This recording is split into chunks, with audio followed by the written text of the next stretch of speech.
Morning students. इस part में हम बात करने वाले हैं रदरफोर्ड्स गोल्ड फॉइल एक्सपेरिमेंट। नाम सुना होगा आपने इसके बारे में, एक्सपेरिमेंट शायद आपने छोटी क्लास में भी पढ़ा होगा। एटम के बारे में इन्होंने काफी कुछ बताया जो कि सही भी था। तो उन्होंने एक एक्सपेरिमेंट किया। वो एक्सपेरिमेंट क्या है, अपन इसको कुछ पार्ट्स में पढ़ेंगे। एक्सपेरिमेंट, ठीक है, ऑब्जर्वेशन, कंक्लूजन एंड ड्रॉबैक्स, ठीक है ना। तो इन 4 पार्ट्स में डिवाइड करके अपन इसकी स्टडी करेंगे, इस एक्सपेरिमेंट की, रदरफोर्ड्स का जो गोल्ड फॉइल एक्सपेरिमेंट है। तो सबसे पहले एक्सपेरिमेंट की बात करते हैं कि उन्होंने एक्सपेरिमेंट क्या किया। तो एक्सपेरिमेंट देखो क्या किया उन्होंने, क्या किया कि एक गोल्ड फॉइल ली। गोल्ड फॉइल, ये गोल्ड फॉइल कह सकते हैं अपन, ठीक है। गोल्ड फॉइल एक थिन गोल्ड फॉइल थी ये, क्योंकि बहुत पतली कह सकते हैं, बिल्कुल पतली परत, ठीक है ना, जिसकी थिकनेस लगभग 100 नैनोमीटर थी। 100 नैनोमीटर की समथिंग इसकी थिकनेस थी, ठीक है। इसके चारों तरफ एक सर्कुलर स्क्रीन लगा दी जो जिंक सल्फाइड से कोटेड थी। इस स्क्रीन पे जो है जिंक सल्फाइड ZnS सब्सटेंस है, इससे कोट किया गया। ये जिंक सल्फाइड से कोट इसलिए किया गया क्योंकि जब इस स्क्रीन पे अल्फा पार्टिकल्स गिरेंगे तो वहां पे एक ब्राइट स्पॉट हो जाएगा, जिससे पता चलेगा कि अल्फा पार्टिकल्स का डायरेक्शन किस तरफ है। और ये सोर्स ऑफ अल्फा पार्टिकल्स, ठीक है। यहां से उन्होंने अल्फा पार्टिकल्स की जो है बमबारी करवा दी इस गोल्ड फॉइल पे। बमबारी मीन्स इसलिए कि बहुत सारे फायरिंग की तरह, जैसे AK-47 से बुलेट्स निकलती हैं, तो उन बुलेट की तरह जो है अल्फा पार्टिकल्स की बमबारी जो है गोल्ड फॉइल पे करवाई रदरफोर्ड ने। और अल्फा पार्टिकल्स गोल्ड फॉइल पे जाके टकराए इस तरीके से, टकरा के जिंक सल्फाइड का कोटिंग था स्क्रीन पे।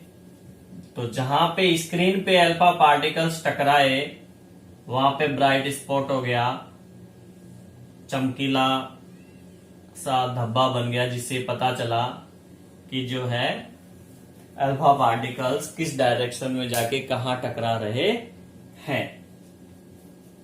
इस चीज को अपन यूं भी बना सकते हैं, डायग्राम, ये तो है ही, एक डायग्राम से और समझ सकते हैं। देखिए, अगर हम गोल्ड फॉइल जो है उसके अंदर हमें पता है वो बिल्कुल थिन एक लेयर है और उसमें एटम्स का अरेंजमेंट है। तो उन एटम्स को लेके बात करते हैं कि एटम्स के अकॉर्डिंग अपन इस चीज को कैसे समझे। सपोज कीजिए कि ये वो एटम्स है जो उस थिन लेयर में अरेंजमेंट है, ठीक है ना। इस टाइप से हमने एटम्स बना दिए।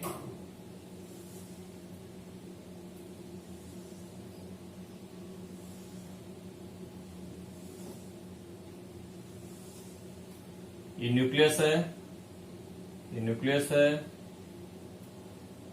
एटम का। ये वो अल्फा पार्टिकल्स आ रहे थे जो बैंड हुए बिना सीधे निकल रहे थे।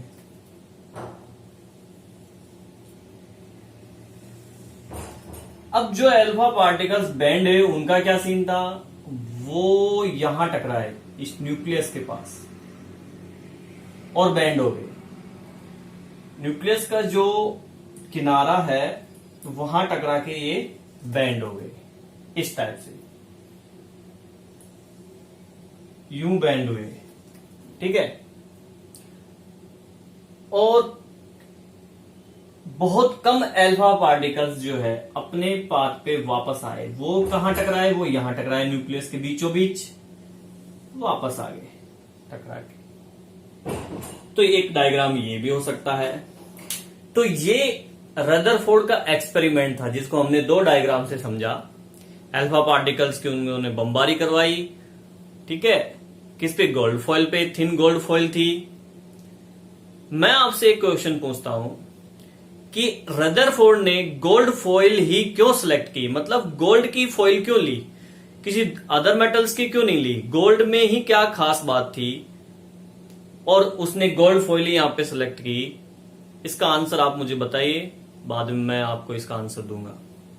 नेक्स्ट हम बात करते हैं कि एक्सपेरिमेंट में उन्होंने क्या देखा। ये एक्सपेरिमेंट किया, अब इस एक्सपेरिमेंट में उन्होंने क्या देखा। देखिए, अगर हम गोल्ड फॉइल जो है उसके अंदर हमें पता है वो बिल्कुल थिन एक लेयर है और उसमें एटम्स का अरेंजमेंट है, तो उन एटम्स को लेके बात करते हैं कि एटम्स के अकॉर्डिंग अपन इस चीज को कैसे समझे। सपोज कीजिए कि ये वो एटम्स है जो उस थिन लेयर में अरेंजमेंट है, ठीक है ना। इस टाइप से हमने एटम्स बना दिए।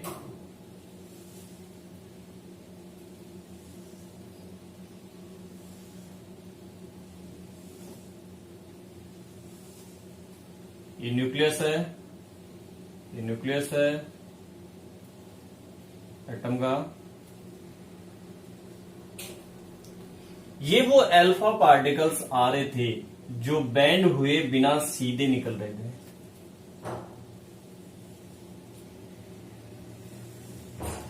अब जो अल्फा पार्टिकल्स बैंड है उनका क्या सीन था, वो यहां टकराए इस न्यूक्लियस के पास और बैंड हो गए।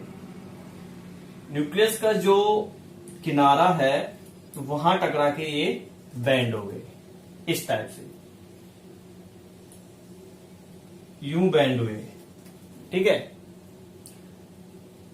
और बहुत कम अल्फा पार्टिकल्स जो है अपने पाथ पे वापस आए। वो कहां टकराए, वो यहां टकराए न्यूक्लियस के बीचों बीच, वापस आ गए टकरा के। तो एक डायग्राम ये भी हो सकता है। तो ये रदरफोर्ड का एक्सपेरिमेंट था जिसको हमने दो डायग्राम से समझा। अल्फा पार्टिकल्स की उन्होंने बमबारी करवाई, ठीक है, किस पे, गोल्ड फॉइल पे, थिन गोल्ड फॉइल थी। मैं आपसे एक क्वेश्चन पूछता हूं कि रदरफोर्ड ने गोल्ड फॉइल ही क्यों सिलेक्ट की, मतलब गोल्ड की फॉइल क्यों ली, किसी अदर मेटल्स की क्यों नहीं ली, गोल्ड में ही क्या खास बात थी और उसने गोल्ड फॉइल ही यहां पे सिलेक्ट की। इसका आंसर आप मुझे बताइए, बाद में मैं आपको इसका आंसर दूंगा। नेक्स्ट हम बात करते हैं कि एक्सपेरिमेंट में उन्होंने क्या देखा। ये एक्सपेरिमेंट किया, अब इस एक्सपेरिमेंट में उन्होंने क्या देखा। तो बात करते हैं ऑब्जर्वेशन की, उन्होंने क्या ऑब्जर्व किया इस एक्सपेरिमेंट के अंदर। तो इसी डायग्राम से उनका जो ऑब्जर्वेशन है वो अपन एक्सप्लेन करेंगे। देखिए, उन्होंने एक्सपेरिमेंट में क्या देखा, जो आपको इस डायग्राम में शो हो रहा है कि बहुत सारे अल्फा पार्टिकल्स जो है अनडिफ्लेक्टेड हुए, अपने पाथ पे जा रहे थे और सीधे निकल गए, ठीक है, अनडिफ्लेक्टेड है। यहां पे आप देख सकते हो, ये मैंने निकाला है अनडिफ्लेक्टेड पार्टिकल्स, ये अनडिफ्लेक्टेड है, ये भी है, ठीक है।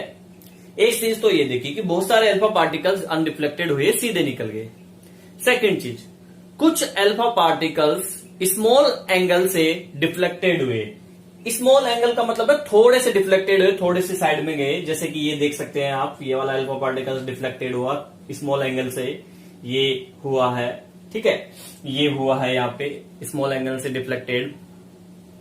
और एक सबसे आश्चर्यजनक जो बात देखी उन्होंने, वो सबसे इंपॉर्टेंट, कि लगभग 20,000 अल्फा पार्टिकल्स में से कोई एक अल्फा पार्टिकल, तो काफी अनबिलीवेबल बात है ये, 20,000 में से सिर्फ एक अल्फा पार्टिकल्स जो है अपने पाथ पर वापस आ गया। जैसा कि आप देख सकते हो, ये टकरा के वापस आ गया, ठीक है। तो ये ऑब्जर्व किया उन्होंने अपने एक्सपेरिमेंट के दौरान। एक्सपेरिमेंट में उन्होंने ये चीजें देखी और ये देखने के बाद में उन्होंने एटम के लिए कंक्लूजन दिया। वो क्या है उसकी बात करते हैं अपन। कंक्लूजन में देखिए क्या है कि रिजल्ट क्या निकला एक्सपेरिमेंट का एटम के लिए, कि एटम के बारे में उन्होंने क्या बताया। देखिए, उन्होंने देखा कि बहुत सारे अल्फा पार्टिकल्स सीधे निकल गए। इट मींस एटम का ज्यादातर पार्ट क्या होता है, हल होता है, मतलब कि खाली होता है, क्योंकि इसी वजह से अल्फा पार्टिकल सीधे निकल गए, ठीक है।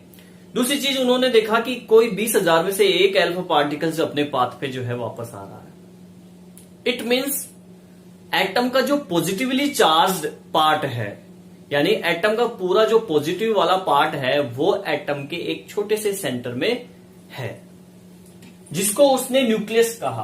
कि ये पूरा अगर एटम है तो इसका जो चार्ज पार्ट है इस छोटे से सेंटर में सेंटर्ड है, ये पॉजिटिव वाला पार्ट है, पूरा एटम का यहाँ पे सेंटर्ड है, और इस पार्ट को उन्होंने क्या कहा, न्यूक्लियस कहा। इट मीन्स अगर आपसे कोई पूछे कि न्यूक्लियस का डिस्कवर किसने किया, तो आप बोलोगे रदरफोर्ड ने। न्यूक्लियस डिस्कवर किया रदरफोर्ड ने। ठीक है, तो एक चीज तो उन्होंने ये बताई कि एटम का ज्यादातर पार्ट खाली होता है।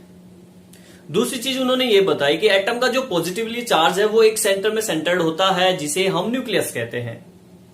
और तीसरी चीज उन्होंने जो ये बताई कि इलेक्ट्रॉन जो है इस न्यूक्लियस के चारों ओर सर्कुलर पाथ में राउंड करते हैं। ये न्यूक्लियस है और इलेक्ट्रॉन इसके चारों ओर सर्कुलर पाथ में राउंड करते हैं, और इस पाथ को ऑर्बिट बोलते हैं। ठीक है, जिस पाथ में आपसे पूछा जाए कि व्हाट इज ऑर्बिट, तो आप बोलोगे कि इलेक्ट्रॉन जिस पाथ में राउंड करते हैं, जिस सर्कुलर पाथ में न्यूक्लियस के चारों ओर राउंड करते हैं, उस पाथ को हम क्या बोलते हैं, ऑर्बिट बोलते हैं। ठीक है, तो ये चीजें उन्होंने एटम के बारे में बताया, यानी काफी कुछ बता दिया कि एक तो इलेक्ट्रॉन न्यूक्लियस के चारों ओर राउंड कर रहे हैं, ये चीज बताई, ऑर्बिट बोलते हैं, और न्यूक्लियस डिस्कवर किया उन्होंने। अब बात करते हैं हम इसके ड्रॉबैक्स, यानी कि इस मॉडल में, इस एक्सपेरिमेंट के बाद भी रदरफोर्ड बहुत सी चीजें नहीं बता पाया, तो उसके ड्रॉबैक्स की बात करते हैं कि इसके ड्रॉबैक्स क्या है। ड्रॉबैक्स देखिए, रदरफोर्ड एक्सपेरिमेंट के जो ड्रॉबैक्स हैं मॉडल के लिए वो क्या है, ड्रॉबैक्स हम उनको इन 3 पॉइंट से एक्सप्लेन करेंगे, 3 पॉइंट से समझेंगे कि उसके ड्रॉबैक्स क्या हैं। देखिए, फर्स्ट चीज, जैसे कि रदरफोर्ड ने कहा कि इलेक्ट्रॉन जो है न्यूक्लियस के चारों ओर राउंड करते हैं। ठीक है, अगर हम बात करें मैक्सवेल थ्योरी की, तो मैक्सवेल थ्योरी ये कहती है कि इलेक्ट्रॉन न्यूक्लियस के चारों ओर राउंड करते हैं, तब वो रेडिएशन के रूप में अपनी एनर्जी का लॉस करते हैं। यानी जब ये इसके चारों ओर, इस न्यूक्लियस के चारों ओर इलेक्ट्रॉन राउंड करेगा, तो उसकी एनर्जी धीरे धीरे क्या होगी, लॉस होगी, यानी कि डिक्रीज होगी। और अगर इस तरीके से हम बात अगर करते हैं कि एनर्जी उसकी डिक्रीज हो रही है, इट मीन्स वो क्या हो जाएगा, ये इलेक्ट्रॉन न्यूक्लियस से कमजोर हो जाएगा, और एट लास्ट क्या करेगा, न्यूक्लियस इसको अपनी ओर खींच लेगा और इलेक्ट्रॉन न्यूक्लियस में समा जाएगा, एटम डिस्ट्रॉय। फाइनली क्या होगा, एटम डिस्ट्रॉय। अब देखते हैं कि इलेक्ट्रॉन जो है, देखिए जैसे ये मान लीजिए यहां राउंड कर रहा है, एनर्जी डिक्रीज हुई तो ये इस पाथ में आएगा, और एनर्जी डिक्रीज हुई तो ये यहां आ जाएगा, और एनर्जी डिक्रीज हुई तो ये यहां आ जाएगा, यहां आता एनर्जी डिक्रीज होगी, न्यूक्लियस में समा जाएगा, एटम क्या हो जाएगा, डिस्ट्रॉय हो जाएगा, एनर्जी डिक्रीजिंग के कारण। ये मैक्सवेल थ्योरी के अकॉर्डिंग है, और सेम यही रदरफोर्ड ने कहा कि इलेक्ट्रॉन जो है न्यूक्लियस के चारों राउंड करते हैं। अब एनर्जी उनकी डिक्रीज अगर हो रही है रेडिएशन के रूप में, तो वो न्यूक्लियस में समा जाएगा। इस चीज को रदरफोर्ड एक्सप्लेन नहीं कर पाते हैं, फर्स्ट ड्रॉबैक। सेकेंड भी इसी से रिलेटेड है, स्टेबिलिटी ऑफ एन एटम। यानी इलेक्ट्रॉन अगर न्यूक्लियस में चला गया मान लीजिए, तो इसका मतलब एटम तो क्या हो गया, डिस्ट्रॉय हो गया, यानी एटम अनस्टेबल है। But we are no atom is a stable. Atom क्या है, स्टेबल है। हम जानते हैं कि एटम स्टेबल है। इनकी थ्योरी की अगर बात करें तो उसके अकॉर्डिंग तो एटम अनस्टेबल हुआ, बट एटम तो स्टेबल है। तो Rutherford could not explain stability of an atom. Rutherford जो है स्टेबिलिटी नहीं समझा पाते हैं एटम की। And third drawbacks, electronic spectrum of an atom. he cannot electronic spectrum of an atom, electronic spectrum को भी एक्सप्लेन नहीं कर पाते हैं रदरफोर्ड। अब सवाल ये हो रहा होगा मन में, क्वेश्चन ये आ रहा होगा कि इलेक्ट्रॉनिक स्पेक्ट्रम क्या है, जिसको रदरफोर्ड जो है एक्सप्लेन नहीं कर पाते हैं। एटम का इलेक्ट्रॉनिक स्पेक्ट्रम जिसको रदरफोर्ड एक्सप्लेन नहीं कर सकते, नहीं कर पाए, तो ये उनका ड्रॉबैक्स है। अब मैं थोड़ा सा आपको ये बता देता हूं इलेक्ट्रॉनिक स्पेक्ट्रम क्या है। देखिए कोई भी अगर सब्सटेंस है उसमें से रेडिएशन निकलती है। अगर हम इसमें से लाइट पास करें तो, या प्रिज्म समझ लीजिए, जैसे ये प्रिज्म है और यहां से ये सब्सटेंस है जिसमें से हमने व्हाइट लाइट पास की, फिर ये प्रिज्म में गई और प्रिज्म से जाने के बाद ये 7 कलर्स में डिवाइड हो जाती है। और इन कलर्स को, ये कलर्स की जो पट्टियां हैं, इनको अपन एक स्क्रीन पे देखें तो ये जो 7 कलर्स की पट्टियां, इनको स्पेक्ट्रम बोला जाता है। हालांकि इसकी डिटेल से हम बात जो है करेंगे बाद में, लेकिन अभी मैं इस टॉपिक के लिए आपको इतना सा बता देता हूं कि जो स्क्रीन पे रंगीन पट्टियां आती हैं उनको स्पेक्ट्रम बोलते हैं। तो वो एटम किस टाइप से स्पेक्ट्रम शो करता है, इस चीज को रदरफोर्ड एक्सप्लेन नहीं कर पाते हैं। तो अभी के लिए इतना ध्यान रख लीजिए, फिर इसको हम अच्छे से एक्सप्लेन करेंगे किसी और वीडियो में कि what is a spectrum and type of spectrum. ठीक है स्टूडेंट्स।